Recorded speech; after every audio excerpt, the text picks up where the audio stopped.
2부 다음 대통령에게 바란다 시작을 해보도록 하겠습니다. 네. 조금 춥죠? 조금 틀었는데. 네.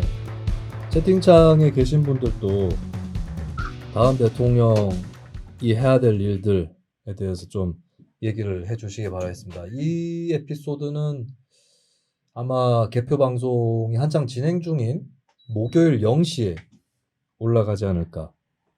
그때까지 결정이 안 났겠지. 안 나죠. 네. 이번에는 또 네. 그 출구조사도 7시 반 돼야 네네. 발표를 한다고 해요. 1시간 반이 더 늦어집니다. 그리고 출구조사에 나름 보정이 들어가긴 합니다. 사전투표를 출구조사가 포함을 안 시키기 그렇죠. 때문에 그걸 감안한 보정이 들어가긴 하는데 그리고 출구조사는 보통 한 4시 정도까지 나온 것 가지고 6시에 발표를 하니까 네. 이번엔 출구조사가 어떻게 또 맞출 거냐 이것도 되게 관심이에요. 그렇죠. 이번에 출구조사 안 맞으면 이제 여론조사 시대가 끝날 수도 있다. 그래서 JTBC가 사전투표도 출구조사에 반영하겠다. 예. 그게 가능하나? 그러니까, 종편이 그러니까 사전투표. JTBC 아마 전화로 할 거예요. 네, 어쨌든 출구조사를 네. 출구조사를 현장에서 하느냐 전화로 하느냐 차이가 있을 수 있는데 전화로 하면 사전투표 하신 분들도 포함이 되죠. 될 수 네. 있으니까. 그러니까 공중파 3사는 같이 하고 네. JTBC만 따로 지금 네네. 출구조사를 한다고 하죠. 네. 자, 2부 다음 대통령에게 바란다. 일단 채팅창에 흑장군님이 가장 시급한 건 기후 예. 재앙에 대응하는 것이다.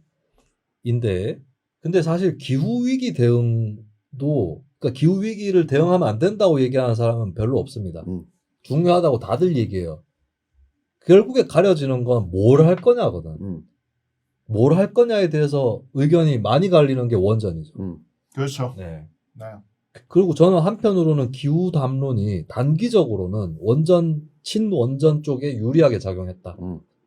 그렇게 봐요. 지금 전 세계적으로 후쿠시마 사태 이후에 10년 가까이 탈핵 흐름으로 잡히다가, 그러니까 프랑스가 대표적인데, 프랑스는 핵발전소 엄청 많습니다. 한 80%를 핵발전소에서 만들었는데, 이게 있어요. 제가 아는 분이 이런 말을 했는데, 핵발전은 핵무기의 분식회계다. 그러니까 두 가지가 떨어지는 게 아니라는 겁니다. 그러니까 일본 같은 경우도 패전 국가니까 그러니까 핵무장은 당연히 안 되는 거지만 혹시나 모르니까 또 핵발전으로 해놓은 측면이 분명히 있다. 핵발전에서 나오는 그 물질을 가지고 또 핵무기를 만들 수 있죠. 근데 핵무장을 하는 나라라면 더더욱 친핵적이겠죠. 토양이. 프랑스가 딱 그런 사례였습니다. 또 프랑스는 그냥 미국과의 동맹으로만 설명할 수 없는 또 다른 어떤 외교 노선이 있어요. 굉장히 자주적이죠. 그런 나라들이 또 핵무장 이런 거 열심히 하고 이게 또 핵발전으로 연결이 되고, 또 프랑스 같은 경우는 한동안 프랑스 핵발전소의 노동조합이 공산당 지지 세력이에요. 그러니까 좌파도 친핵이었던 거죠. 그런 것들이 계속 쭉 이어져서 80% 가까운 핵 의존을 보이다가 줄이기로 했습니다. 마크롱 정부 들어와서 줄이기로 했는데 다시 멈칫하고 있어요. 멈칫하고 좀 그래도 이거 빨리 줄여가지고 재생에너지로 확충을 다 못하니까 줄이는 계획을 또 바꾸고 있는 그런 상황입니다. 그럼 한국은 어떻게 할 거냐? 이게 또 핵까지 하면은 또 우리 경상북도 이 영남권에는 특히 민감한 문제인데. 네. 그 원전에 대한 사회적 합의가 박근혜 문재인 정부 차례로 실패했거든요. 그러니까 이명박 정부 때 한번 블랙아웃 왔었죠. 네. 2011년이었나? 그걸 기점으로 해서 2010년이었나? 하여튼 2011년이었습니다. 11년인가? 네. 네. 그걸 기점으로 해서 막 에너지를 그러니까 이명박은 그 재생에너지도 늘린다고 했죠. 그러니까 온갖 걸 다 늘리는 걸로. 저탄소 녹색 성장. 네. 온갖 걸 다 늘리는 걸로 갖고, 그리고 특별히 화력발전소를 줄인 건 아니었어요. 또 저탄소라고 얘기는 했지만. 그러니까 이명박 때 그 저탄소 녹색 성장의 내용을 뜯어다 보면, 그러니까 개념을 파괴했어요. 그러니까 재생에너지와 새로운 에너지, 네. 신재생에너지라고 붙였는데 이명박 때 바꾼 뭐 규정이나 지침들로 이게 누가 봐도 저거는 신재생 에너지에 포함될 수 없는 걸 이 탄소 배출을 하고 오염물질을 많이 배출하는 것도 신재생 에너지 범주 안에다 넣어준 거예요. 대표적으로 고형연료. 예.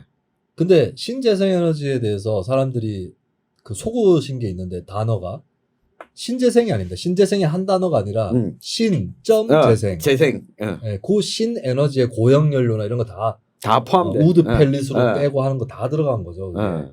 예, 근데 그거 떼면은 미세먼지 나오고 탄소 예. 나오고 합니다.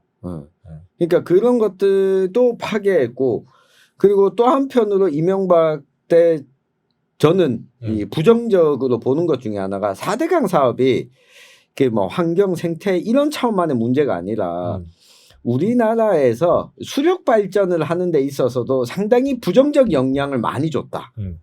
그러니까 이 보호와 댐 개념이 좀 다르잖아요. 네네. 근데 댐을 그전까지는 댐 위주로 우리가 이해하고 있다가 보호를 설치하고 여기에서 일종의 작은 양수 발전 정도를 하겠다라고 하면서 모든 보호에 대해서도 상당히 부정적인 입장으로 바뀐 이 환경주의자들도 늘어나게 됐습니다.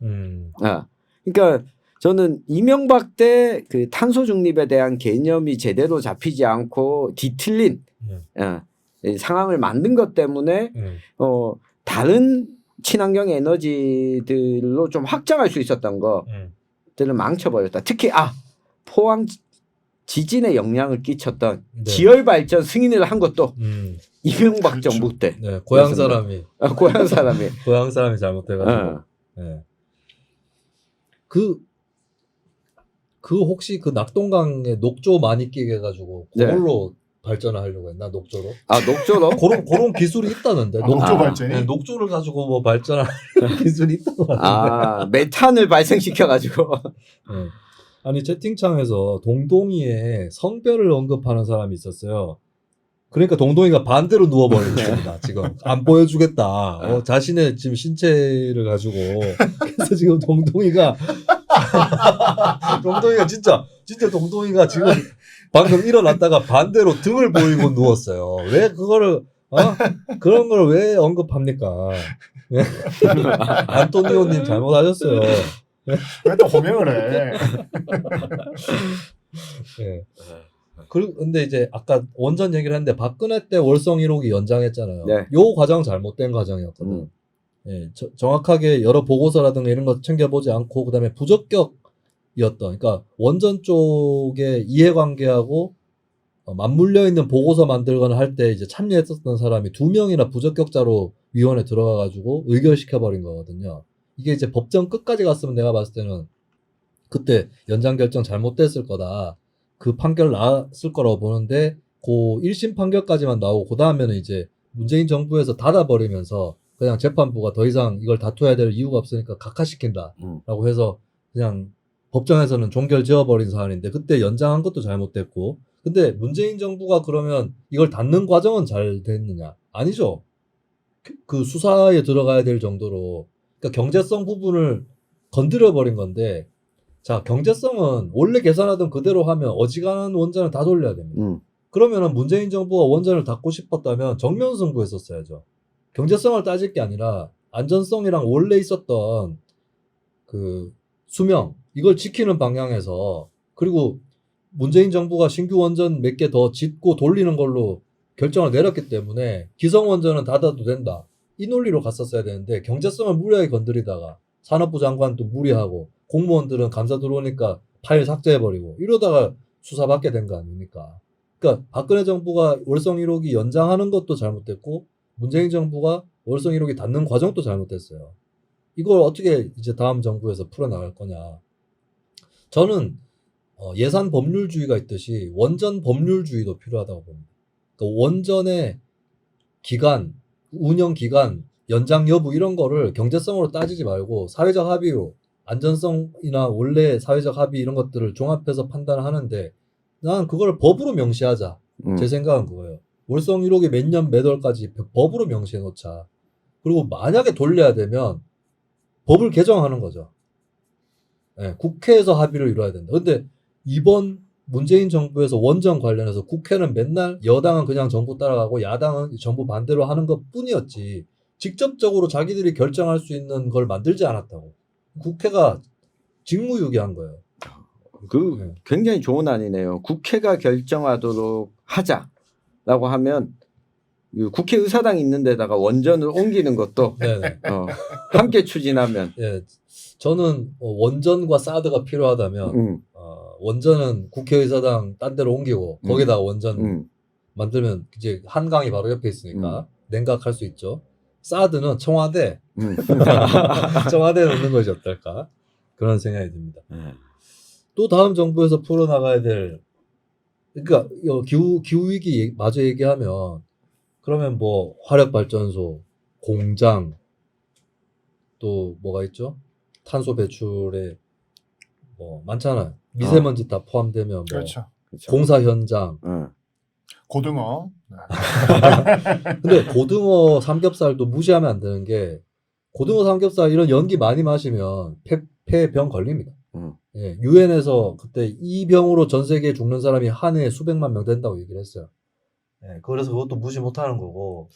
다음 정부가 최우선 과제로 저는 해야 될 거, 물론 기후 관련한 부분 동의를 하고요. 저는 서울 수도권을 제외한 다른 지역들을 어떻게 할 것인가. 저도 그게 기후 네. 대응보다 훨씬 더 중요하다고 봅니다. 저는 대한민국이 이제 왕조 시대가 아니니까 옛날처럼 뭐 왕이 바뀌어서 나라가 바뀌고 망하고 바뀌고 이러진 않을 거잖아요. 네. 저는 만약에 대한민국이 어떤 형식으로든 체제가 붕괴되고 망한다라고 하면 저는 수도권 집중 현상 때문에 망할 거라고 봅니다. 확신하고 있습니다. 그렇기 때문에 지금 서울 수도권을 제외한 다른 지역들을 어떻게 균형적으로 저는 이게 발전이란 말보다는 살게 할 것인가 생존시킬 것인가로 말을 바꿔야 된다고 봐요. 그러니까 더 이상은 생존 자체가 힘들 정도까지로 저는 들어왔다. 입구에 들어왔다라고 생각이 들고 특히 이게 계급 문제가 되고 있거든요. 어디에 태어나서 살고 있느냐가 계급이 되고 있는 시대. 이걸 어떻게 부셔나갈 거냐. 저는 이게 제일 핵심이라고 봅니다. 계급 문제와 지역 문제가 겹쳐지는 거는 사실 한국에서 계속 있었던 현상인데 또 바뀌고 있어요. 뭐냐면 박정희 정부 때 경부축을 통해서 산업화가 됐죠. 그리고 저는 불가피했다고 봐요. 저도 한때는 그때 세계적으로 요구됐던 게 한국에 IBRD, IMF 이런 데서 요구했던 거는 고속도로를 경부선을 따라서 경부고속국도를 놓지 말고 수도권과 강원, 영남과 호남 이렇게 횡적으로 놓는 고속국도를 만들어야 된다라고 했는데 근데 그렇게 가기는 좀 힘들었던 것 같아요. 그것부터 하기는. 그래서 경부선을 살려나가는 쪽으로 발전할 수밖에 없었던 게 저는 한국전쟁 영향도 컸다. 네, 축 자체가 서울, 부산 이렇게 돼 있고 그러니까 주변 지정학적으로 일본을 가야 되니까. 그렇죠. 일본, 미국 이쪽이 중요하고 중국하고 북한, 소련 그쪽은 냉전 시대이기 때문에 그리고 전쟁이 또 난다고 가정도 어느 정도는 할 필요가 있기 때문에 축이 경부축으로 나는 거는 좀 불가피했던 게 있어요. 실제로 김대중 전 대통령도 처음에 경부고속국도에 관련해서 제가 아까 말씀드렸던 횡적인 고속도로를 놔야 된다고 반대를 했는데 막상 경부고속국도 추진될 때는 크게 반대를 안 했습니다. 그건 본인 또 어느 정도 알고 있었고 다만 소외되는 호남 쪽이라든지 이쪽을 대변해야 된다는 생각 때문에 대안을 제시했던 것 같은데 근데 어쨌든 그렇게 구조가 생겨나면서 나중에 우리 한번 특집으로 언급해봤으면 좋겠는데 우리가 영남 지역 방송이지만 호남 쪽 얘기도 좀 해보자. 그래서 전라디언의 굴레라고 하는 조기동 조선비즈 기자의 책도 있는데 거기도 보면 이제 단적으로 이 대구 경북 구미 이쪽에 그 치킨 브랜드들이 많아요. 여기서 만들어진 게 교촌 치킨이 구미에서 만들어졌고 대구에서도 호식이 두 마리 치킨이라든지 스머프 멕시칸. 네네. 근데 문제는 닭을 키우는 시설들은 호남 쪽에 많습니다. 예, 그래서 호남의 어떤 동네에 가면 하림. 예, 들어갈 때 닭똥 냄새로 코가 찌르는 동네들이 있어요. 근데 그 닭똥 냄새는 호남에 전가되고 쉽게 얘기해서 브랜드 바는 영남 것이고 이런 이제 불평등한 분업 구조가 있었던 거고 그래서 영남 대 호남의 문제는 계급적 문제가 겹친다라는 진단 저는 꽤 동의합니다. 근데 지금 문제가 더 심각해지고 있는 건 영남 대 호남을 넘어서 수도권 대 비수도권으로 가고 있다. 충청도 지역에 개발이 좀 더 되고 있는 지역들이 있어요. 근데 그 지역도 사실 수도권입니다. 천안 네. 뭐 이런 데들은 그렇죠. 네, 수도권이에요. 수도권이죠. 범수도권이고 수도권의 일환으로 봐야 돼요. 그쪽 개발도. 어떻게 보면 세종시도 수도권이에요. 그러니까 새로운 수도권이 아니라 그냥 수도권이 커지고 있는 거에 불과한 거예요. 네. 네, 그렇다면 나머지 지역들은 어떻게 할 거냐. 전용길 기자는 어떻게 보십니까? 저는 이게 뭐 후보들의 주요 이제 1, 2번 후보 안철수 후보까지 내놓은 공약들이 다 개뻥이다. 이 지역 균형 발전하겠다라고 하는 걸 반대하는 후보도 없었어요. 네. 근데 전체적으로 자신들이 내놓은 공약들을 더해 보면 이건 지역 균형 발전이 아니라 지역을 소멸시키는 쪽으로 가는 공약들이에요. 어떤 것들이? 예를 대표적인 게 주택 공급. 주택 공급이. 주택 공급 많이 하겠다. 예, 많이 하겠다. 그 많이 하는 거에 70% 정도가 수도권이죠. 수도권이에요. 수도권이고 그리고 GTX를 네. 설치하겠다. 그리고 재개발 재건축을 완화하고 용적률을 늘리고 이 종상향하는 쪽으로 가겠다라고 하는 것도 마찬가지 이야기 드리거든요. 그리고 GTX는 근데 GTX가 이제 서울 주변에 신도시라든지 이쪽의 교통을 편리하려고 만드는 거잖아요. 네. 근데 사실 여기도 또 역설이 있는 게 GTX를 깔잖아요. 서울 사람이 더 좋아. 네, 연신내 사는 사람 GTX 타고 한 번만에 서울역 갑니다. 한 번만에 그냥 고향 가요. 그러면은 이게 서울 사람 더 좋은 거야 어떻게 보면. 뭘 하면 할수록 서울 사람이 더 좋아.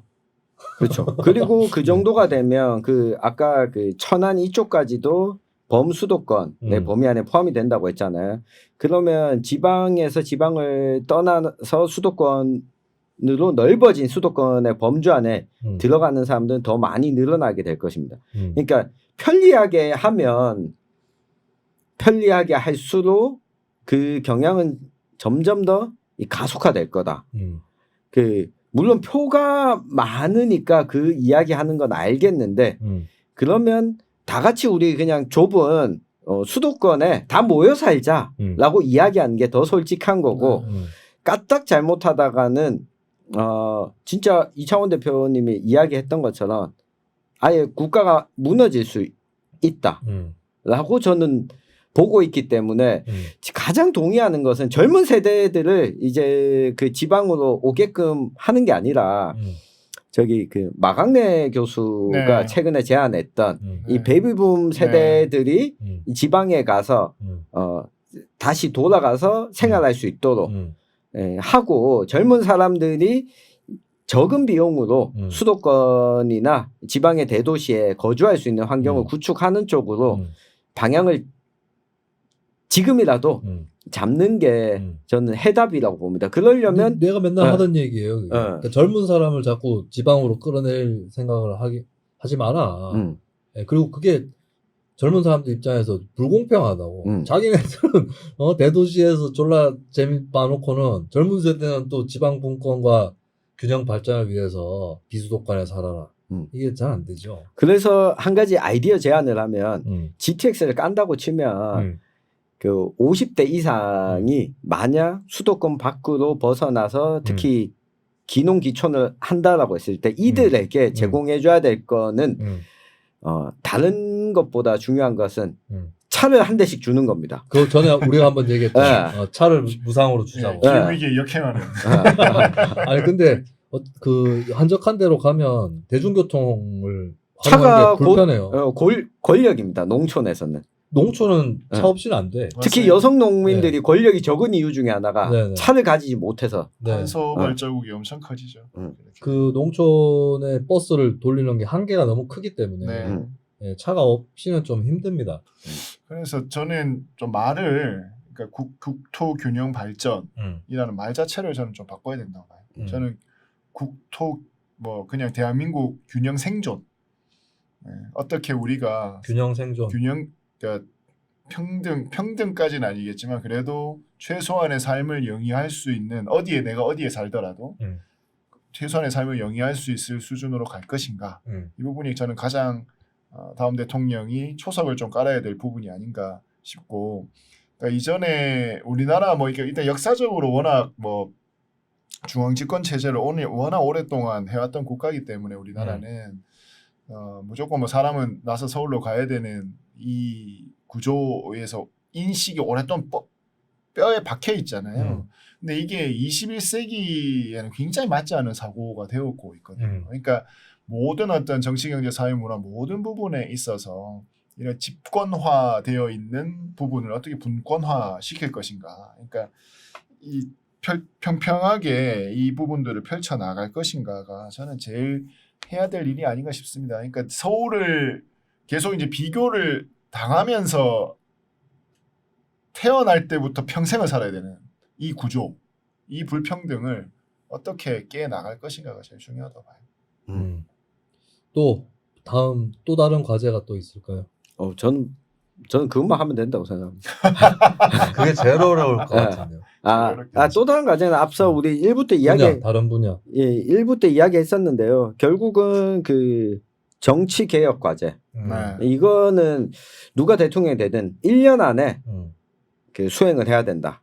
1년 안에요? 네. 근데 국회하고 다 맞춰야 되는데 이건 사실 대통령은 정치개혁은 대통령이 직접 할 수 있는 건 거의 없다고 봐야 되고 네. 분위기 만들고 네. 끌어내고 하는 정도인데 문재인 정부가 실패했죠. 네. 문재인 정부에 난 개헌은 정말 어이없는 이상한 개헌 작업이었다. 뜬금없고 모든 내용을 다 때려 집어넣는 방식의 개헌이었죠. 모든 내용 다 때려 집어넣고 그 발표부터 이상했어. 그걸 왜 조국이 발표하냐고. 민정수석이 왜 개헌안을 발표합니까? 그 대통령이 개헌안을 발의할 수 있다는 거를 활용하겠다고 한 건데 저는 대통령이 개헌안 발의할 때는 찬성했어요. 그것도 반대한 사람들 많습니다. 정의당도 반대했어요. 국회에서 해야 되는 건데 대통령이 질러버려가지고 되겠냐. 근데 저는 전술적으로는 해볼 만하다. 왜냐하면 국회가 서두르지 않으니까 대통령이 에너지를 한번 몰아주는 거죠. 야, 이씨, 한번 던진다. 그래서 저는 대통령 개헌안 발의까지는 찬성을 했는데 웃기는 건 뭐냐면 민주당이 국회에서 다른 당이랑 맞춰보는 작업을 안 해요. 3분의 2를 만들어야 되는데 맞춰보는 작업을 안 했거든. 그리고 민주당 당원들은 길거리에 쏟아져 나와가지고 갑자기 개헌 운동해요. 민주당은 국민의힘보다도 개헌에 대한 관심이 더 적던 정당이었어요, 원래. 근데 문 대통령이 하니까 다 뛰어나가지고 그때가 이제 지방선거 전이었죠. 네. 네. 민주당 특히 대구 경북 보면 민주당은 뭐 하는 게 없거든. 일상적으로. 기껏 띠매고 어깨 띠매고 나서 하는 게 개헌이었어요. 개헌은 내용이 한두 가지가 아닌데 그리고 국민들한테 캠페인하는 것보다 국회에서 합의하는 게 더 중요하다고. 괜히 3분의 2가 아니에요. 3분의 2가 합의할 정도면 국민들한테 뭐 굳이 일일이 다 안 물어봐도 돼요. 막판에 다 정리해 놓은 거 찬반 투표로 국민 투표에서 처리하는 것밖에 없죠. 근데 안 했어. 그래서 합의가 안 됐잖아요. 막판에 개진상 민주당 뭐냐? 막판에 그게 대통령이 발의한 개헌안은 의무적으로 표결을 해야 됩니다. 네. 국회에서 6개월 아닌가요? 의무적으로 표결을 해야 되는데 표결을 하게 됐어요. 민주당 여소야 되었어요. 어차피 표결이 안 돼요. 그리고 합의도 안 했어. 정의당이 안 들어갔어요. 표결하는데 정의당 안 들어갔거든. 걔 지랄하는 거야. 뭐하러 들어가는데 그게. 뭐하러 들어가. 들어가서 반대표 행사에도 할 말 없다고 민주당은. 그런 식으로 개헌을 날려버렸다니까. 한창 떠들다가 날려버렸어요. 그리고 재론도 안 해. 2020년 국회 열렸는데도 재론 안 해. 그러다 결국에 여기까지 왔습니다. 제가 왜 그걸 그 차기 대통령의 과제라고 생각을 하냐면 만약 그 이재명 후보가 당선된다면 이 본인이 약속을 했잖아요. 네. 약속을 했는 걸 지키겠다라고 이야기하면서 제일 먼저 찾아가야 될 거는 국민의힘 그렇죠. 쪽을 만나서 네. 이게 제가 왜 1년 내라고 이야기했냐면 총선 바로 직전에는 이렇게 했다가는 서로 유불리 어쩌고 저쩌고 싸움 때문에 결국 한창 싸움만 하다가 변하는 것 없이 그냥 정리될 수 있다고 보기 때문에 1년 안에 이재명 후보가 된다면 국회 의석은 다수기 때문에 국회 안에서 표결은 될 겁니다. 근데 그렇게 밀어붙이는 게 아니라 이 대통령 당선자가 되어서 야당의 이 대표나 주요 정치인들이랑 만나서 이걸 설득하는 이 모션을 취해주는 것이 잘 진정성 있게 해주는 것이 진짜 의지가 있구나라고 하는 걸 볼 수 있는 바로미터가 될 것 같고 반대로 윤석열 후보가 만약에 당선이 된다면 그 다음 총선은 국민의힘이 그 승리할 수밖에 없는 총선 흐름으로 가잖아요. 그때 진짜 국민의힘 의원들 과연 바꾸려고 할까? 하지 않으려고 할 때 윤석열 대통령 당선자가 이걸 끌고 가줘야 되는 과제가 있는 거죠. 그래서 그 1년 안에 저는 대통령 당선자가 이 과제는 국회도 중요하지만 키를 쥐고 있다라고 봅니다. 네, 그 2023년에 안에 해야 돼요. 개헌을 하려면. 왜냐하면 어떤 사람은 총선할 때 2024년 총선 때 동시에 하면 되는 거 아니냐. 개헌 국민투표를. 그러면 안 되는 게 자, 권력 구조가 바뀌면 국회의 성격이 바뀌어요. 네. 그러면 그걸 확정 지어 놓고 국회의원 선거를 해야 됩니다. 그렇죠. 네, 근데 개헌이 안 됐어. 국민투표가 남아있어요. 그거를 국회의원 선거랑 동시에 붙인다? 그러면 국회의 성격이 안 정해져 있는 거거든. 그러면 안 되는 거예요. 그래서 또 돈 아낀다고 무슨 동시에 선거 때 같이 하자 이러면 안 되고 2023년에 그러니까 2024년 4월이 총선인데 2023년 연중에 개헌안을 국민투표로 올릴 정도의 협상을 해야 된다라고 하는 거죠. 그럼 개헌이나 이런 정치개혁의 과제는 어떤 거라고 보세요? 전문가한테 물어보십시오. 아니 이창훈 대표도 개헌 이런 거는 좀 개헌에 찬성하고 있죠. 저도. 그러니까 내용이 뭐냐? 내용의 핵심은 저는 뭐 이 대통령이냐 이런 것들은 아니고 저는 일단은 사표를 내지 않는 방법. 그러니까 지금은 선거제도에서 네. 오로아 나띵 게임을 하고 있잖아요. 그러니까 이것을 어떻게 이 사표를 만들지 않게 만들어내느냐. 두 번째는 지역에 대한 아까 균형적인 생존을 어떻게 담보할 수 있냐 법적으로. 저는 이거 늘 이제 임수미 씨하고 저하고 이제 조금 그러니까 이견이 있는 거는 저는 이제 분권을 조금 더 강화해야 된다. 지방 분권. 그렇죠. 네. 쪽이잖아요. 그런 것들도 저는 담보가 돼야 되고 세 번째는 저는 무엇보다도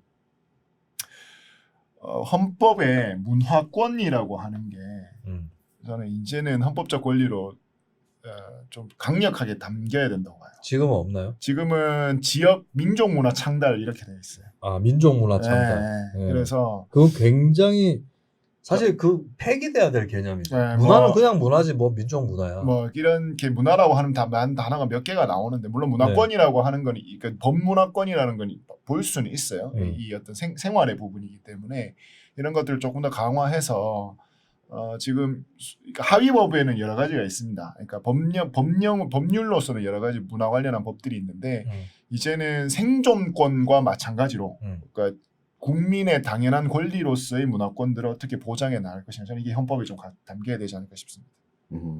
저는 참고로 개헌은 반대하는 입장이거든요. 개헌은 반대. 아예 반대요. 예. 그러니까 지금 있는 헌법 하에서 법률로도 충분히 활용 가능한 것도 활용을 못하고 개헌을 추진해서 개헌이라고 하는 이슈에 이 빨려 들어가서 할 수 있는 것들도 책임을 방기하는 결과가 나오는 건 원치 않는다. 그러니까 저는 이 다당제가 지금 여러 정당의 목소리 이번 대선을 통해서 나오면서 결국은 민주당을 밀면서 정치개혁안이 나왔다면 결선투표제 도입 그리고 연동형 비례대표제의 확대 중대선거구 제도 이거는 개헌 없이 가능하잖아요. 네. 네. 그리고 권력 구조가 바뀌고 나서 논의가 필요한 것이 있다면 그 바뀐 국회 행정부와의 그 틀 안에서 개헌 논의가 이루어지는 게 맞다. 라고 봅니다. 그래서 저는 개헌 이야기 아예 안 하는 게 맞다고 봐요. 아까는 1년 안에 해야 된다. 아니 그게 개헌이 아니라 정치개혁. 정치개혁. 정치개혁이. 네. 정치개혁 과제 중에, 그러니까 저는 일단 개헌에 대해서 말씀드리면, 헌법을 안 바꿔도 되는 거는 개헌 논의에 넣지 말자 생각이 있어요. 저는 예를 들어서 진보 진영 같은 경우에 동일 노동, 동일 임금 헌법에 넣자. 뭐 이런 얘기 많이 하거든요. 그거 그리고 근로기준법에 있잖아요. 그러니까 이거 개헌을 해야 됩니까 꼭? 예, 그걸 개헌을 할 수 있을 정도면은 사실 개헌은 3분의 2 국회의원이 찬성해야 되는 건데 그 정도가 되면은 이미 법으로 다 바뀌어 있고 다 돼 있어요. 그리고 기본소득, 예를 들어서 기본소득 지지하는 사람들 기본소득 헌법에 넣자. 나는 이거 헌법 한번 바꿀 때 너무 여러 진영이 달려들어서 그걸로 장사하려고 한다, 캠페인을. 예, 기본소득 되고 안 되고가 헌법이랑 뭐 그렇게 상관이 있어요? 법으로 해도 되는 건데. 헌법에 위헌 판결 나올 만한 조항이 있나요? 없거든. 그래서 난 그런 거 좀 뺐으면 좋겠어요. 특히 내가 진보 진영한테 먼저 얘기를 하고 싶어. 그런 거 넣지 말라고. 다른 거 법으로 해도 되는데 왜 자꾸 헌법 얘기할 때 장설 때마다 가는 것처럼 그런 식으로 하지 말자는 거고, 헌법을 반드시 바꿔야 되는 거, 바꾸지 않으면 안 되는 걸로 국한시켜 나가야 된다. 왜냐하면 3분의 2의 찬성이 필요하니까요, 개헌은. 그래서 좀 거기에 국한시킬 필요가 있고, 정치개혁 분야 같은 경우 결선투표제는 제가 전에도 말씀드렸던 것 같은데 헌법 안 바꿔도 된다예요. 근데 일각에서 위헌설이 있는데 좋다. 그러면 법을 먼저 바꾸고 그 다음에 헌법재판소 판결 받아보면 될 거 아니에요. 그리고 다음 대선까지 시간 많잖아. 예. 그리고 그 지방선거나 국회의원 선거 결선투표는 그 위헌적인 요인이 없습니다. 그거는 위헌설을 주장한 사람이 없어요. 게다가 중대선거구제로 바꾸잖아요. 네. 바꾸자고 하게 되면 결선 투표가 적용되는 선거들이 줄어들죠. 많이 줄어들잖아요. 네. 한 선거구에 여러 명 뽑을 때는 결선 투표가 필요 없는 거니까. 그리고 그 선거 제도를 대선거구제로 바꾸든 뭐 비례대표를 확대하든 이거는 다 헌법이랑은 상관이 없으니까. 물론 개헌이랑 같이 논의하면 좋겠지만 개헌이랑 같이 논의할 수밖에 없는 것도 있는 게, 일각에서는 권력 구조하고 선거제도하고 같이 논의해야 된다, 같이 바꿔줘야 된다라는 말이 있고, 그것은 그 논의를 하는 데 있어서 도움이 된다면 같이 논의해 볼 수 있다고 봐요.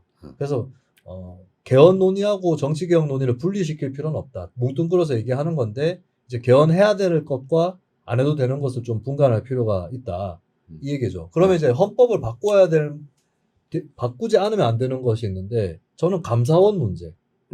감사원은 지금 대통령이 감사원장을 임명하게 돼 있어요. 이게 맞느냐? 국회로 넘겨야 되지 않느냐, 그렇죠. 아마 이런 네. 얘기가 있죠. 사실은 그 권력 구조를 대통령제에서 책임 총리제나 내각제로 바꾸는 것보다 더 쉬워요. 감사원만 넘기는 거는. 그렇지만 헌법을 바꿔야 됩니다.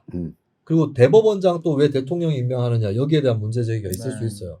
그러면 이런 문제들은 헌법을 바꿔야만 되는 것이고, 그리고 책임 총리제는 헌법을 안 바꿔도 지금 헌법으로 할 수 있습니다. 지금 우리나라 헌법이 책임 총리제가 어느 정도 반영되어 있는 헌법이에요. 네. 왜냐하면 국회가 과반이 동의를 해야 총리 임명 동의가 되는 거잖아요. 그럼 그걸 활용하면 되지. 대통령한테 국회가 총리를 추천한 다음에 대통령이 안 받아들이고 딴 사람 임명하면 그 총리 후보자에 대한 임명 동의안을 부결시키면 됩니다. 프랑스가 그래요. 프랑스가 국회가 내각을 구성하는 힘을 갖고 있는데, 프랑스 헌법에 내각은 국회가 구성한다고 나오는 게 아니라 국회의원들에게 내각 불신임권을 줬어요. 그래서 국회의원들이 이 내각을 해산시켜야 돼라고 판단하면 해산시킬 수 있도록 해놨거든요. 그 권한이 있다 보니까 대통령이 해산당할 내각을 안 짜는 거지. 국회 의견을 받아가지고 내각을 짜는 거예요. 그렇기 때문에 프랑스에는 대통령, 국무총리, 내각 이 체제가 책임 총리제 비슷하게, 혹은 책임 총리제보다 조금 더 내각제 가깝게 그렇게 굴러가는 겁니다. 그리고 오스트리아도 핀란드도 이런 나라들이 대통령은 있지만 사실상의 거의 의원 내각제인데, 이 나라들도 헌법 바꾸기 전에 이미 의원 내각제처럼 하고 있었어요. 대통령 그냥 권한만 갖고 있대 이양을 해버린 거죠. 이런 흐름으로 가는데 굳이 개헌을 할 필요는 없다. 저 이게 갑자기 생각이 들었던 게, 진보 진영 내에서 이 개헌안에서 뭐 이거 넣자 저거 넣자 하는 것도 정말 이 비판적이었고, 그리고 차별금지법 제정도 저는 비판적으로 보거든요. 이 그래요? 평등권이라고 하는 걸 법제화했을 때 법률로 만들었을 때 이게 시간이 좀 지나면 악용될 소지가 훨씬 더 많다. 내가 이 권리라고 하는 것은 어떤 권리와 비교해서 주어지게 되면 네. 나 쟤한테 이렇게 차별당했어 라고 하게 됐을 때는 기대했던 거와 다른 상황이 저는 펼쳐질 수 있다라고 하는 것 때문에 근데 여기서 그러면 왜 자꾸 이 사람들이 헌법 개정을 하자 개헌을 하자라고 이야기하는지 생각해 보니까 여야 1당과 2당에 그리고 3당까지 그 소위 재헌의회파들이 아직 남아서 영향력을 행사하고 있다. 그래서 이들이 조금 사라져야지 이런 논의를 안 할 수 있다. 생각이 듭니다. 그럼 채팅창에서 어떤 분이 대통령제인데 총리가 굳이 필요한가요 하셨는데 프랑스, 오스트리아, 핀란드 아까 말씀드렸죠. 다 총리 있습니다. 예. 미국이 뭐 정답이에요? 미국에 정부 통령제 있는데 미국 부통령은 그냥 상징적인 존재입니다. 바이든 있잖아. 예, 상원의회 의장 겸직하고 그 미국의 정부 통령제나 그 양당제 이거는 상원 하원이 분리되어 있고 또 주의 권력이 세고 이런 것들의 그렇죠. 특수한 모델이에요. 네. 미국 예외주의란 말도 있죠. 미국 예외주의란 말도 있듯이 미국식 정부 통령제 굉장히 특수한 모델이고 주로 이제 선진국 민주주의에서는 의원 내각제거나 아니면 대통령을 잇는데 거의 내각제로 운영되는 이거 말고는 뭐 정치 선진국 중에 대통령제 그렇게 별로 없다라고 하는 거죠. 그리고 대통령 잠깐만 그 원론적으로 말씀드려야 되는데 그럼 왜 그렇게 정치 구조를 바꿔야 되냐면 국회가 대통령제에서도 국회가 중심이에요. 그렇죠. 국회는 대통령을 탄핵할 수 있습니다. 대통령제에서도. 근데 대통령제에서 대통령이 국회를 해산시킬 수 있나요? 없어요. 대통령이 국회를 해산시킬 수 있는 제도는 두 가지 중에 하나입니다. 독재거나 아니면 두 번째 이원정부제에서 국회 힘이 워낙 세가지고 대통령한테 비상권한 몇 개만 있는 경우 그 대통령이 비상시에 국회를 해산시킬 수 있죠. 근데 해산시킨과 동시에 총선을 다시 치러야 돼요. 그리고 총선 결과가 대통령 뜻하고 많이 다르게 나오면 대통령이 당장에 부담을 집니다. 아마 하야해야 될까요? 잘못하면. 그래서 잘 안 씁니다. 그 권한을. 예, 그 정도로 뭐냐면 국회가 모든 민주주의는 대통령제든 의원 내각제든 국회가 중심이에요. 근데 국회 권력이 집행 권력하고 이어지고 일치되거나 이렇게 되려면 당연히 예전의 대통령제로는 안 되는 거죠. 예. 다 했어요? 다 했죠? 네. 이재명 후보요? 그리고 이제 새로운 대통령한테 대통령이 또 무엇보다 해야 될 일은 결국에는 신성장 동력을 어떻게 만들 거냐. 그러니까 경제적인 부분, 특히 이 급변하고 있는 다양한 어떤 4차 산업혁명 이후의 시대의 신성장 동력들을 어떻게 선도적으로 가져갈 거냐이고 저는 문재인 정부 어떻게 만들어야 되죠? 저는 그 중에 하나가 공공 서비스나 사회 서비스라고 봐요. 그걸 늘려야 된다. 예, 그러니까 일자리를 만드는 게 아니라 이런 공공 영역이나 사회 서비스 영역의 일거리들을 어떻게 안정적으로 국가가 만들어 갈 거고. 그러니까 사실 그 다음 거는 뭐 정책적인 부분들은. 근데 사회 서비스 창출을 어떻게 해야 되나요? 국가가 돈을 써야 되나요? 저 국가가 돈을 써야 된다고 보죠. 그리고 그 부분에 대해서 민간 투자를 확대할 수 있는 부분들을 만들어주고. 그러니까 예를 들어서 지금 뭐 도시재생 사업 이런 것들, 뭐 말 만들기 사업들 등등 해서 문재인 정부 이후로 굉장히 많은 도전과 실험들이 있었는데 국가가 지속 가능한 모델들을 만들어주지 못하고 있는 거거든요. 이 부분에 대해서. 이런 부분들은 왜냐하면 민간에서 투자가 안 들어오기 때문입니다. 그러니까 뭐 너무 디테일이라 하게 되면 너무 전문적이니까 하여간 공공서비스나 사회서비스 영역들을 획기적으로 개혁해서 이것이 그냥 단순히 돈을 버리는 것이 아니라 그냥 정말 이렇게 돈을 그냥 나눠먹기 하는 것이 아니라 정말 제대로 쓸 수 있게끔 국가가 마중물 역할들을 좀 해주고 이런 부분에서도 민간들이 충분히 도전하고 투자할 수 있도록 하는 영역들을 어떻게 가져갈 것인가. 저는 이 부분이 돼야 정말 선진국으로 올라갈 수 있다고 생각을 하고요. 그리고 이런 부분들이 결국에는 내 삶의 질의 문제이기 때문에 출생률이라든가 이런 부분은 다 연관되어 있다고 봐요. 그러니까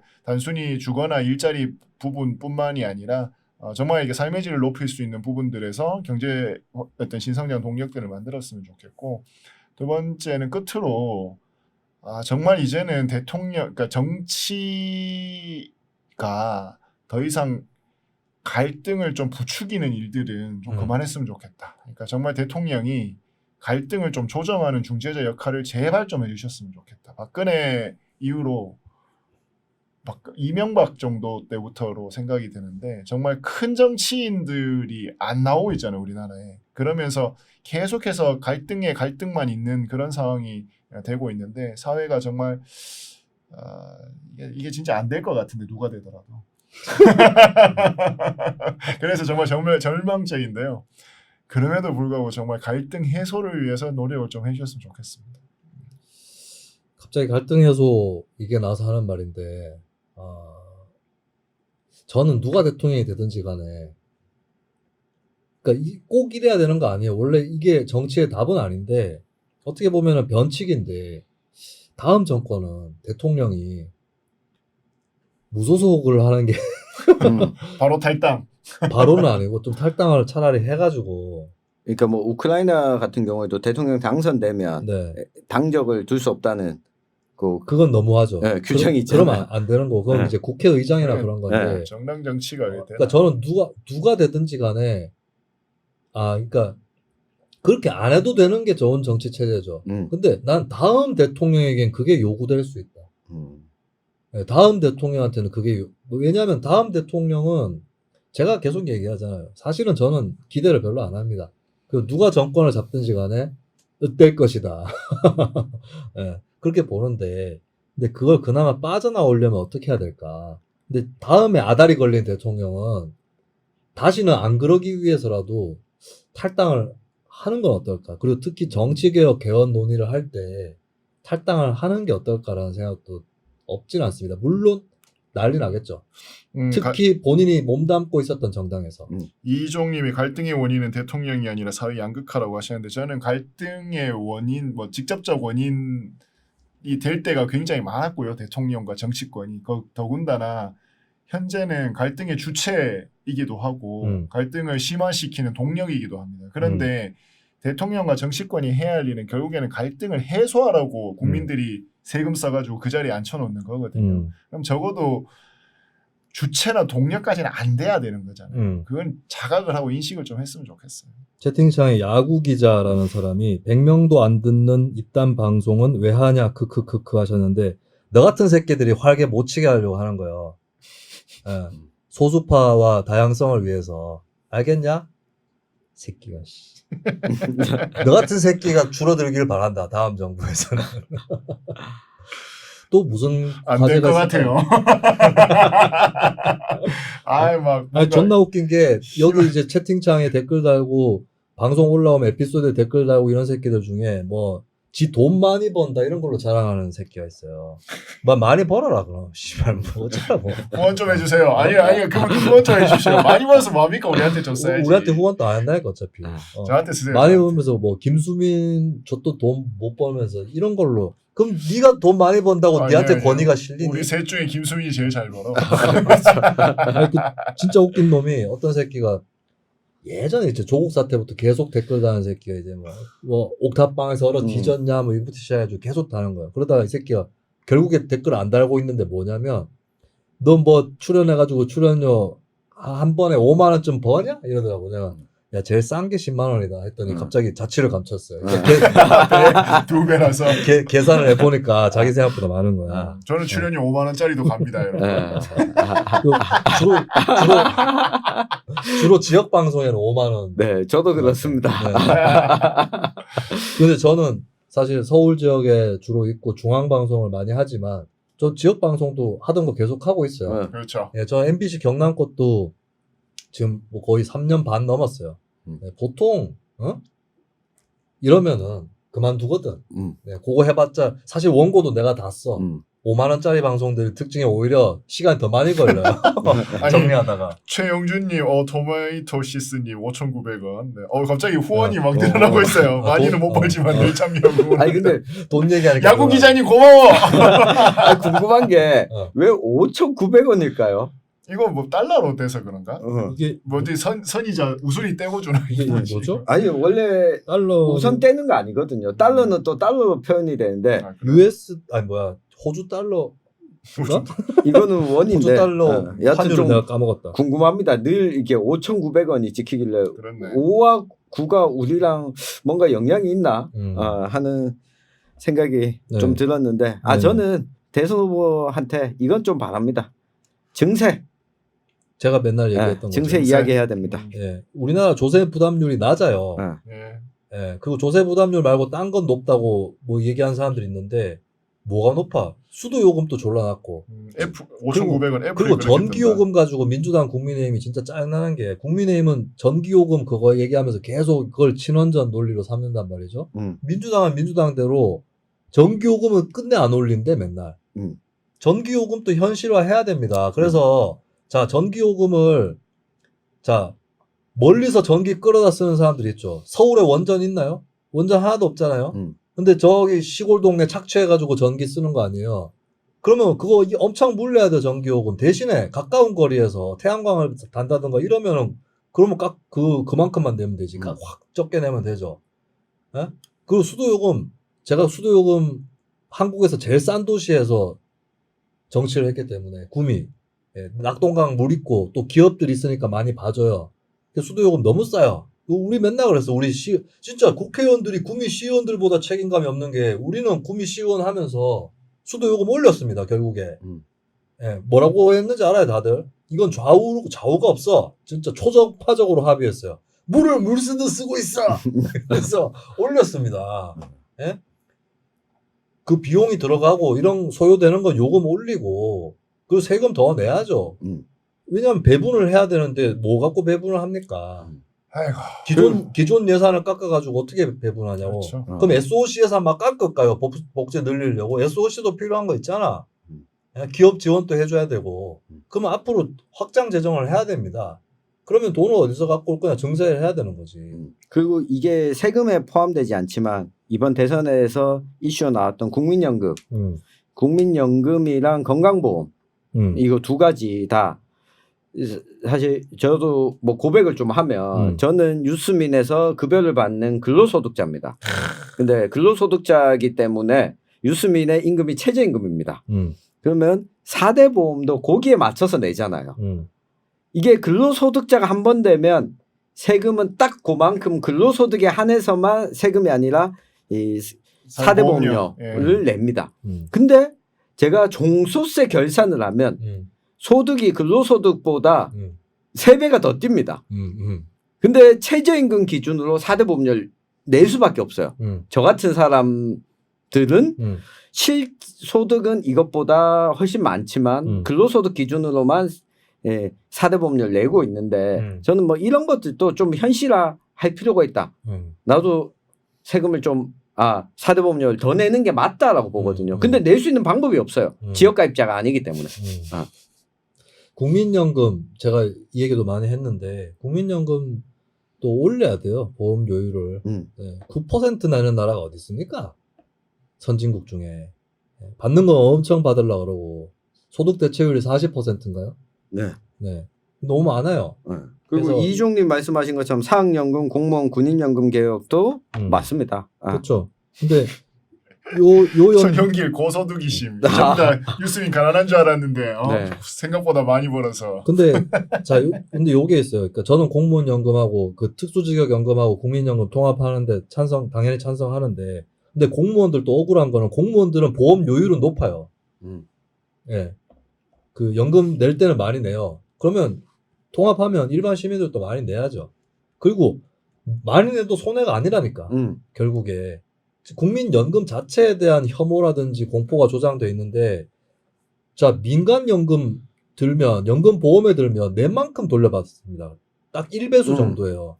근데 연금은 남는 장사거든. 그래서 저기 강남 사는 전업주부들도 자기 직장도 없는데 막 지역가입자 가입해가지고 연금 넣잖아요. 그 재테크거든. 저 같은 경우도 우리나라 또 문제가 그게 400 몇십만 원 벌면 그때부터는 뭐 1000만 원을 벌든 2000만 원을 벌든 똑같잖아. 네. 상한액이. 예. 그래가지고 여기서 조금 약간 재분배 기능이 깨진다는 것도 있긴 한데 어쨌든 간에 근데 저 같은 경우는 예전에 지역 가입 제가 사실은 연금을 못 챙겨가지고 한동안 2018년인가에 연금을 안 냈어요. 뭐 이상해요. 건강보험은 알아서 떼가는데 연금은 왜 알아서 안 떼가? 신고하기 전까지 안 떼가는 거야. 그래서 내가 신고를 좀 늦게 했어요. 늦게 했지만 내가 결심한 게 있었는데 내가 신고를 할 때 처음에 그 연금 최고액을 내도록 신고를 했어요. 소득을. 이야. 네, 근데 그때 소득이 최고액에 해당하는 소득이기도 했고, 그때 500 이렇게 신고를 했어요. 그 다음에 내가 소득이 떨어져도 안 바꿔. 나 앞으로도 당분간 안 바꿀 거예요. 네, 내가 그 연금 최고액을 내는 소득보다 더 떨어져도 나는 당분간 안 바꾼다. 계속 꽉꽉 채워서 넣을 거다. 왜냐? 내가 나중에 나이 들면 누가 나를 위로해주지? 네. 바로 여러분. 그리고 생각보다 네. 얼마 안 남았어요. 아니야. 그건 아니야. 왜냐면 좀 막막해. 왜냐면은 내가 일단은 50까지는 평론가로 살 건데, 예, 어떻게든 열심히 해서 50까지는 평론가로 살 건데, 그래도 남잖아, 세월이.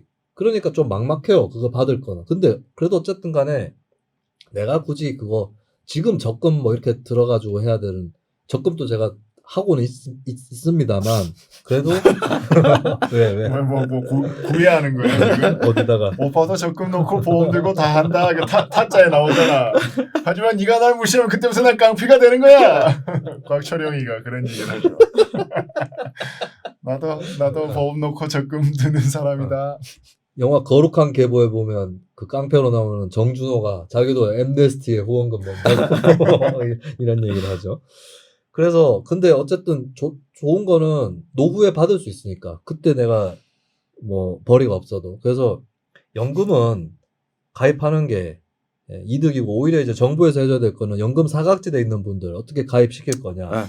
예, 그리고 이제 끝끝내 연금 혜택이 별로 없는 분들은 기초연금이나 이런 걸 통해서 어떻게 노후를 보장해 드릴 거냐, 이 문제죠. 50 이후부터는 극우 유튜버로 코인 탈을 해. 그때 유행이 극우일까? 모르겠네요. 교육 문제도 심각한데, 교육. 아이고. 예, 손댈 게 한두 개가. 교육이 진짜 힘들어. 입시 문제 이거 답 있나요? 그 지금 막 사람들이 정시 늘려라, 학종 줄여라 하는데, 강남의 학원들은 신나죠, 그것도. 예. 근데 이게 어느 때나 제가 그 사교육 현장에서 한 10년 있어 보니까 입시 제도가 바뀌는가에 따라서 대처하는 사교육계만 이 왔다 갔다 하지 실제 준비하는 학생들이나 학부모나 또는 뭐 대학은 큰 변화가 없어요. 들어가는 품이나. 그러다 보니까 이번에 대통령 선거에서는 교육 문제 관련해서 입시에 대해서는 홍준표를 제외하고는 별다른 이야기를 안 했는데 이게 점점 준비하는 기간이 일자리를 얻는 데까지 기간이 길어지잖아요. 사실 입시에 관심을 가졌던 이유는 이게 소득으로 이어지는 일자리로 이어지는 것 때문에 당장 관심을 가졌는데 지금은 이게 인서울 대학에 입학했다라고 해서 바로 그것이 고소득을 보장하는 게 안 되다 보니까 조금 관심도가 과거보다 좀 떨어진 게 있는 것 같아요. 그냥 저쪽에서는 서로 공격하면 이쪽에서는 조민 생각나고 이쪽은 김건희 생각나가지고 서로 갉아먹으려고 해서 여기서 이야기하지 말자, 교육 얘기는. 이거 아니에요, 입시 얘기? 근데 저는 제 생각에 동의하는 대선 주자는 한 명도 없는 것 같은데, 이 부분은 저는 고등학교 단계에서 윤석열 후보가 뭐 예술고등학교도 있고 과거도 있고 뭐, 근데 저는 고등학교 단계에서는 분리를 안 시키는 게 저도 그 생각이 동의합니다. 저는 일반고 실업고 분리에 대해서 굉장히 비판적입니다. 네. 그래서 실업고 나오면은 20살 되자마자 취직하고 이게 맞냐? 옛날에 그 형편들이 안 돼가지고 대학교 많이 못 보낼 때 그리고 일자리는 팍팍 늘어날 때 경제 성장 때 그때 모델이거든요. 근데 지금 시대에 그리고 나이도 평균 수명도 많이 늘었는데 20살 마치고 취직하는 게 맞냐? 더군다나 청년도 없어. 이제 네. 청년이 없어져요 점점. 그래서 저는 오히려 그러니까 실업 교육을 하지 말라는 얘기가 아니라 일반 고인데도 실업 교육 하는 거예요. 조금 넣어서. 그러니까 저는 종합 고등학교로 가야 된다. 오히려 대신에 자기 적성 조금 더 살려서 흥미를 더 살려서 더 심화해 줄 수 있는 과목들은 보장을 해주고 그래서 그러니까 모든 과목들을 다 배워야 된다. 대신에 그걸 통과할 때는 평가나 이런 것들 좀 간소하게 해서 패스 위주로 특히 중등교육 전반기에는 네. 그래서 이걸 이렇게 갈라야 되는지 잘 모르겠어요. 근데 보통 가르더라고. 대선 주자들도 다 전문 분야로 일찍 갈라서 근데 교육의 기능이라는 게 자기 재밌는 것만 배우는 게 기능은 아니거든. 필요한 거는 기본적으로 배워야 되고 그 다음에 저는 이게 대학까지 연장돼야 된다. 대학이 과연 전문교육일까? 대학교 나오면 전문가예요? 학부 나오면? 그건 아닐 거란 말이죠. 저는 대학교도 공통교육이다 라고 생각하고 예를 들면 저 같은 경우도 반수포자였는데 수학 중고등학교 때 수학 잘 안 뗀 사람들은 대학교 가서 또 배울 수 있도록 교양과정 정도는 제공해줘야 된다. 그리고 배울 게 너무 많다는 생각이 들어요. 이것저것. 그렇다면 이걸 충분히 기본적으로는 다 배우도록 하는 게 맞지. 그거를 어느 시점에 인생에 딱 벽을 쳐가지고 사람들을 나누는 게 맞을까? 이 고민도 들어요. 그래서 저는 어쨌든 이제 교육 재정도 많이 투입을 해야 되고, 그리고 대학도 전문교육이 아니라 공통교육이라면 저는 대학교 뭐 사립을 가더라도 2년 정도, 절반 정도는 국가에서 책임져줘야 된다. 비용은. 근데 좋은 건 뭐냐? 사람들이 그 젊은 사람, 어린 사람이 줄고 있잖아. 그럼 재정 부담은 줄어요. 예. 그럼 줄었을 때 확 넣자고 일단 교육 재정을. 예. 그리고 이것도 꽁으로 하면 안 되고 저는 그런 교육을 받고 졸업하신 분들은 취직하면서 세금 많이 내셔야 된다.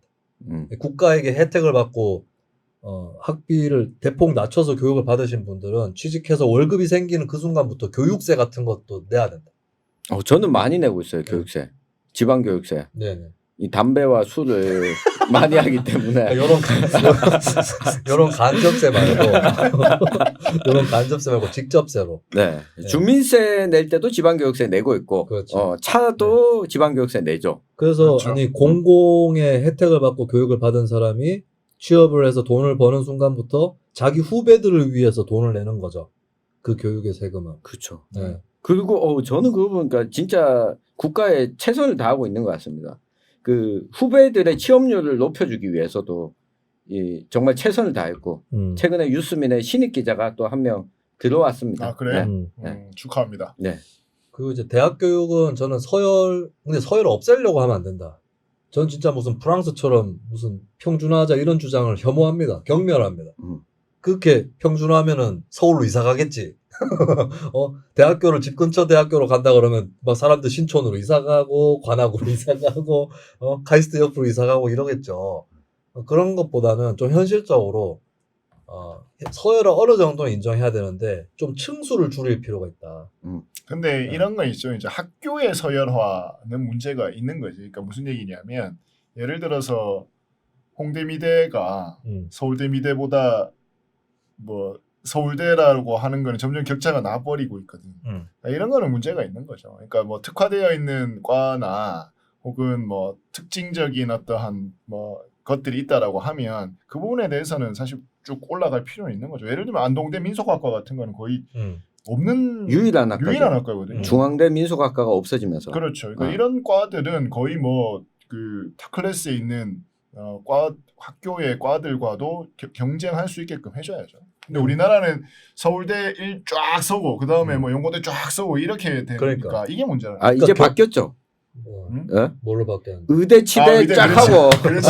의대 쫙 있고. 그러니까 우리나라의 이게 교육 분야뿐만 아니라 여러 가지가 다 마찬가지인데 우리나라의 서열 구조는 반경쟁적이에요. 오히려. 경쟁이 안 되도록 만들어놨어. 답이 다 정해져 있잖아 서열에. 독점적이라고요. 그러니까 공정 경쟁, 완전 경쟁이 안 되는 쪽이라고 우리나라는. 그래서 경쟁이 되도록 하기 위해서라도 서열이 좀 간소화될 필요가 있다는 거죠. 층수가 줄어야 된다. 서열 자체는 뭐 1층으로 만들고 이러면 안 돼. 그거는 될 수가 없는 거예요, 어차피. 그러면 이제 층수는 좀 줄여서 예를 들면 대표적인 게 이게 아니에요. 부산이나 대구, 광주에 있는 국립대학교는 국립대들 그렇죠. 서울에 있는 연대, 고대 정도하고는 맞먹게 해줘야 된다는 거지. 예를 들면. 아니면 그러려면- 바로 다음 층까지는 가거나. 예. 그게 교육재정 문제인데 사실 국립대학교인 그 네. 부산대 경북대가 네네. 교육부에서 지원하는 보조금보다 연대 고대가 더 많아. 그렇죠. 이거는 정말 놀라운 일이죠. 네. 그래서 저는 이거를 에펠탑처럼 돼 있는 구조를 에펠탑이 아닌가? 하여튼 피라미드.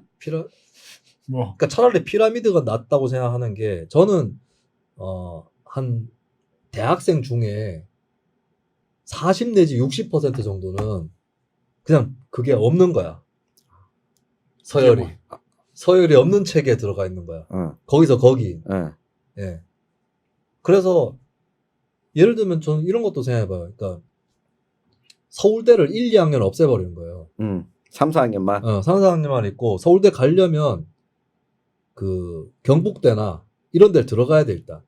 거기를 들어가서 거기서 경쟁을 해야 돼요. 그랑제골 비슷한 거네요. 프랑스 아까 비판했는데 프랑스하고 다르지. 그랑제골 왜냐면 같은 프랑스는 그랑제골 너무 작아요. 너무 소수기 때문에 아. 특권화돼 있어 그랑제골이. 그렇죠. 근데 그건 아니고 이건 열어놓는 거죠.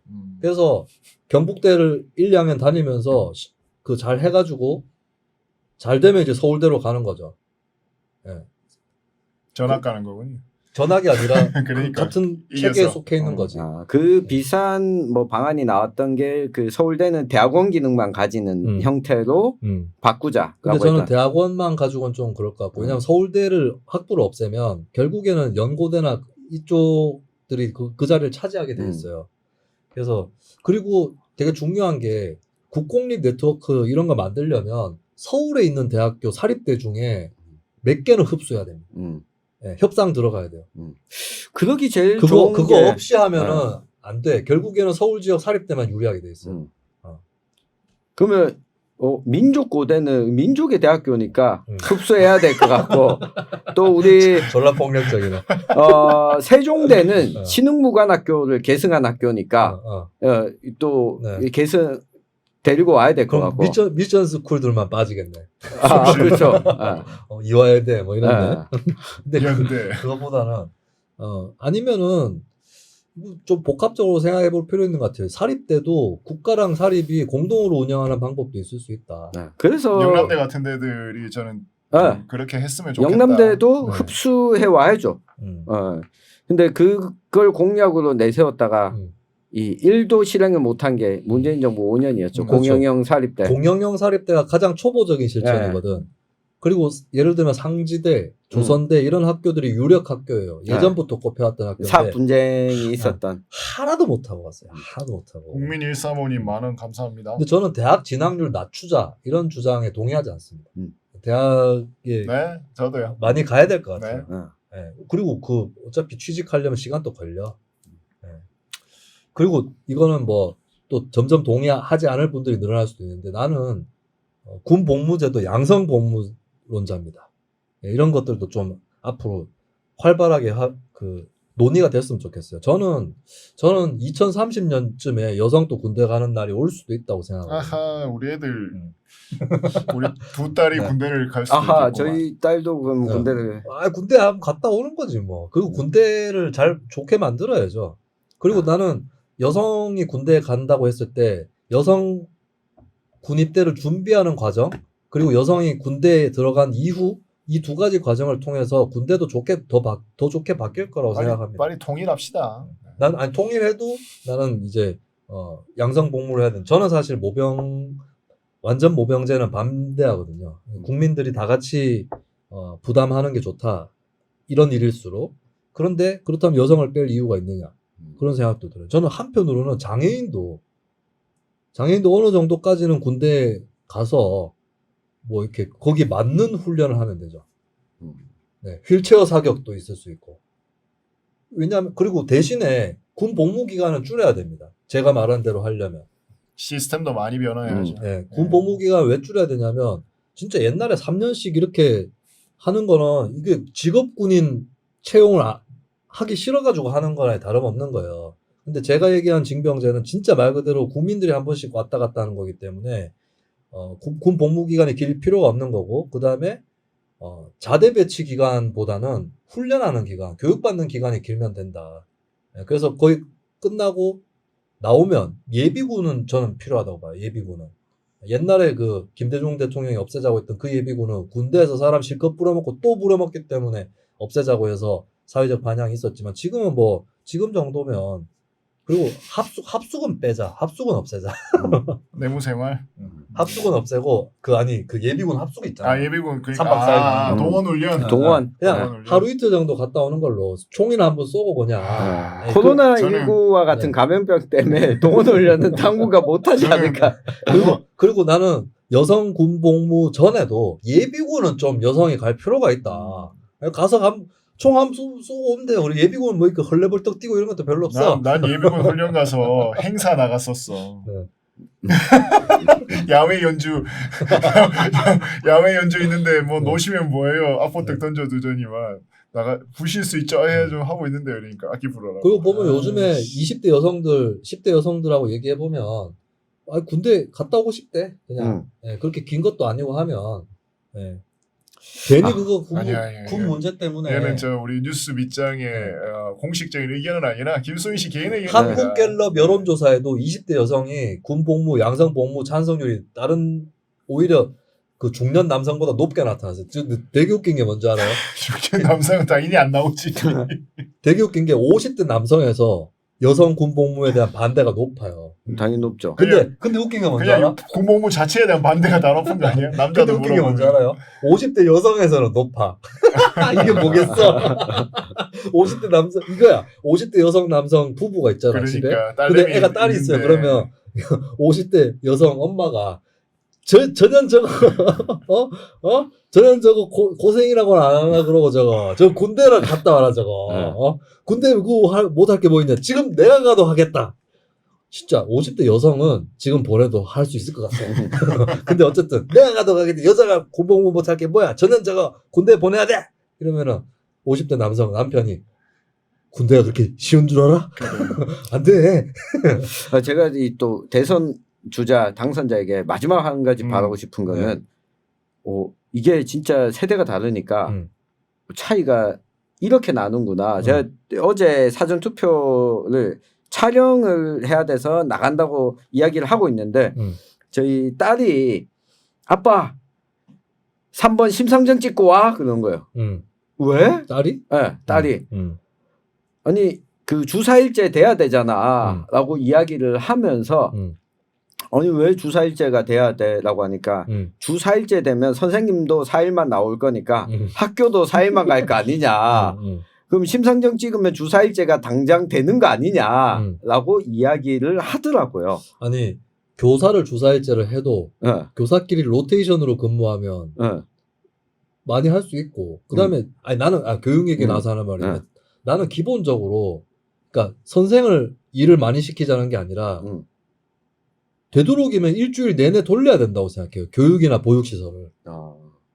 예, 보육도 마찬가지고 전일제라고 하죠. 예.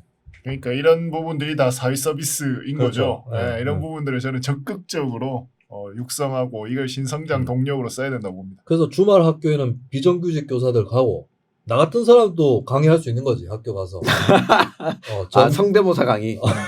성대모사 강의 특별활동, 성대모사 특별활동 하거나 아니면 뭐 정치 강좌라든지. 난 지금도 내가 그거 정치 선택 과목이죠. 선택 과목 내가 강사하면 내가 내 반에서 만점자 속출할 거예요. 그리고 지방 의원이 되고 싶은 학생들을 그렇지. 위한. 그리고 아니 또 지역 활동을 뭘 할 수 있느냐 당장에. 학생들도 앞으로 지역 활동이 중요하잖아요. 지역 활동을 뭘 할 수 있는지 내가 코디네이터 해주고 이런 거 할 수 있지. 그러면 경력에 이렇게 있겠네요. 전 구미 시의원. 그렇지. 예. 전 구미 시의원에게 듣는다. 이런 강자가 막 생기겠죠. 전 법무부 장관에게 추천사를 받으라. 내몰라라 하겠습니다. 자, 또 뭐 하여튼 여러 난제들이 있는데. 많아요. 그러니까 우리나라는 정치로 갈등은 엄청 벌이고 머리 깨면서도 난제는 전혀 안 풀어요. 그러니까 다음 접근을 안 해요. 정권으로 접근을. 넘기고 다음 정권으로 넘기고 이러는데 정치인 정말 용기입니다. 정치인의 제일 덕목은. 네. 예, 이 용기가 뭐냐? 당연히 난제를 푸는 게 덕목이죠. 뭐 자기네 편 결집되어 있는 거 또 모으고 거기서 코인 받아 먹는 게 정치인의 용기입니까? 그게 아니기 때문에 다음 정부에서는 그래도 좀 많이 달라졌으면 좋겠다. 그리고 이거는 뭐 새로운 대통령에게 바란다기보다는 우리 스스로에게 주문하는 것이기도 합니다. 사람들이 어떻게 하느냐에 따라서 대통령의 질과 수준도 결정되기 때문이죠. 그리고 우리는 뭐 잘못됐다 싶었던 대통령 끌어내린 적도 있는 그런 역사를 갖고 있는 국민들입니다. 넉 달 후에 내가 다시 대통령 선거 또 나와야 돼. 네. 허경. 자, 그럼 이제 뭐 여기서 네. 마치도록 하겠습니다. 네. 지금 뭐 아마 이 방송 올라왔을 때쯤 계속 개표 방송 진행 중일 것 같고, 뭐 이미 윤곽이 어느 정도 나설 수도 있겠지만 어쨌든 누가 됐든 간에 국민들은 다들 많이 수고하셨습니다. 네. 그동안 대통령 선거 치르시느라 후보들, 정당들 이상으로 수고하셨고, 우리는 계속 매주 하나요? 그러나 우리는 6월 지방선거까지. 매주 한다고? 아, 여기서 와서 하는 거요? 네. 뭐 어떻게 돼? 일단 대선 끝나고 네. 한 주는 뛰고 쉬고. 저걸 지방선거 좀 이 추이를 추합을 또 해야 되니까 또 우리 그 천영길 기자가 여러 지금 준비를 하고 있는 게 있더라고요. 네. 콜라보레이션 방송도 있고 하니까 여러분들 기대해 주셔도 좋을 것 같습니다. 뉴스민당도 있습니다. 뉴스민당 김수민이 이번에 추진하고 있는. 그래서 저희가 후보 발굴도 해보고 지지도 해보고 진짜 당처럼 한번 해볼 생각이고, 대구 경북 같은 경우는 지금 솔직히 국민의힘의 일당 독주 시대가 더 강력하게 펼쳐지는 것이 명백하거든요. 그렇죠. 예, 그렇다면 그래서 아니 뭐 대놓고 얘기하면 민주당이 역할을 못하는 거 아니에요. 제1야당으로. 그래서 TK의 어떤 대안 세력, 또 다른 대안 세력이 필요하다. 그리고 그래서 국민의힘 지지층 일부까지도 설득할 수 있는 이 기획을 한번 뉴스 밑장을 통해서 해보면서 다른 지역 것도 챙겨드린다. 네. 그러면 일단 범죄 경력 조에서부터 떼갖고 와야 되겠네요. 그렇죠. 우리한테 보여주려면. 그리고 지금 청취자, 시청자 여러분들이 각자 지역에서 통신원 역할을 해주십시오. 지금도 한번 채팅창에 올려보세요. 자기 어느 지역에서 하는지 쭉쭉쭉 한번 쳐보세요. 네. 그래서 시민. 김민아 씨도 한번 불러달라네요. 네네. 네. 그래서 뭐랄까, 하여튼 그 요청이 오는 지역은 최대한 챙겨드리겠습니다. 그 지역은 여러분들 요청하시는 지역은. 그래서 게시판에 댓글이라든지 이런 것들 남겨주세요. 자기가 어느 지역, 뭐 가능하면 동네까지도, 어느 선거구, 기초의원 선거구까지 가능하면. 근데 뭐 거기까지 안 되더라도 예를 들어 뭐 충북, 청주, 뭐 전남, 목포 이런 식으로까지는 남겨주시면은 특히 그 지역은 찍어서 볼 테고, 여러분들도 통신원 역할을, 그 지역의 지금 사정이 어떻고 후보들이 어떻고 이런 것들 좀 전달해 주시면은. 네, 예전에 풀뿌리 좋은 정치 네트워크라는 집단이 있었어요. 그래서 전국 각지에 이렇게 후보들 추천하고 그랬었거든요. 그 역할을 뉴스 밑장에서 이번에 해보도록 하겠습니다. 그리고 당장에 김수민은 어떻게 시의원이 되었는가. 네. 내 자랑 특집부터 다음 주에 바로 시작하도록 하겠습니다. 대선 때문에 미뤄놓고 있었던 내 자랑을 시작하도록 하겠습니다. 자, 두 분 뭐 마지막에 할 말씀 계십니까? 뭐 하여튼 대통령 당선을 축하드립니다. 예. 누가 될지 모르겠어요. 낙선하신 분들께 위로를 드립니다. 네. 예. 3등, 4등, 5등 축하드립니다. 나머지 6등부터는 네. 더 노력하십시오. 가혹하구만. 네, 그럼 저희는 여기서 일단 2022년 제20대 대선 방송은 마감을 하도록 하겠습니다. 주문을 외워보죠. 네. 새 정부가 일을 제대로 하도록 국민들이 더 나은 민주주의를 가질 수 있도록 그 염원을 담아서 마지막 주문을 외워보도록 하겠습니다. 하나, 둘, 셋. 아수라 발발타. 수고하셨습니다.